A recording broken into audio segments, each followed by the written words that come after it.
Well, with the U.S. on the brink of war in both Korea and Syria, it's worth asking what would happen if that actually happened, if war broke out. George Liebman is a Baltimore lawyer and a visiting scholar at Wolfson College, Cambridge. He just wrote a piece for the American Conservative called 17 Rules for Foreign Interventions. He actually lists more than 17 rules, but they're all smart. George Liebman joins us tonight. George, thanks for coming on. Thank you. So I just want to go through a couple of these and have you elucidate these a bit. Here's one. Never propagate civil wars. The revenge killings last for 100 years. Is that always true? Well, I think it's nearly always true. I think we've seen that in Iraq. We're seeing it in Syria. We should know something about this from the history of our own country when one recalls what went on during Reconstruction and afterwards. Yes. We are still paying the price for the Civil War. So through this piece, which is on our Facebook, and I would recommend our viewers to read it, runs this thread basically warning against hubris. And you're making the point that there's only so much we can know about another country. And you quote George Kennan, who said, the worst of rulers knows things about his country that foreigners do not.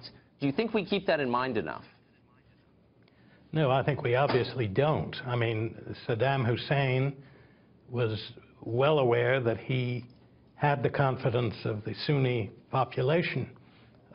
Assad had the confidence of the religious minorities in his country, which have sustained him in power. Gaddafi in Libya knew that his was a country that really had no government, that it was the basis of government was totally tribal.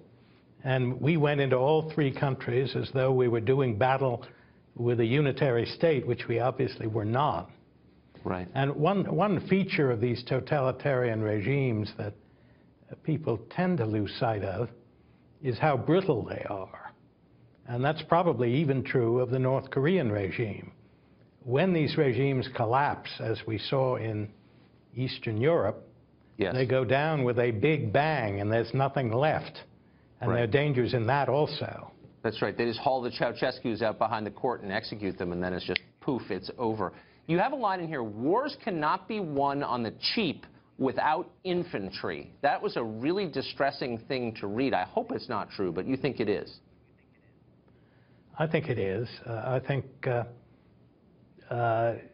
you can't, I mean, the history, even in the Second World War, was that you had enormous destruction from strategic bombing in Germany and Japan. You had in Korea enormous destruction from bombing. You had in Vietnam enormous destruction from bombing, and it didn't make a whole lot of difference. It made some difference. Right. But in terms of ending the war, it didn't. No, it certainly didn't. It took a lot. It took a lot more. And finally, the result of all those conflicts you mentioned were massive waves of refugees moving, in a lot of cases, to the West. Is that always a feature of war, refugees? Well, I think that's probably a generalization that is true. The Korean War, we have millions of Koreans in the United States who came here as a result of the dislocations of the war. The same is true of Vietnam. The results of our interventions in Libya, in Syria, and in Iraq have been refugee flows which have destabilized Europe. And the results of our adventures in Central America have been refugee flows that have had a rather bad effect on the Southwest and on many American cities, and that have really given rise, more than anything else, to the concern about immigration when you have these drug gangs and the like in large cities. As it happens, I don't think that... No, you're right. We're doing a segment on that coming up, in fact. It's nice to talk to someone who reads history once in a while. There aren't many here in Washington. George, thank you for joining us tonight, and for that. I appreciate it. Thank you.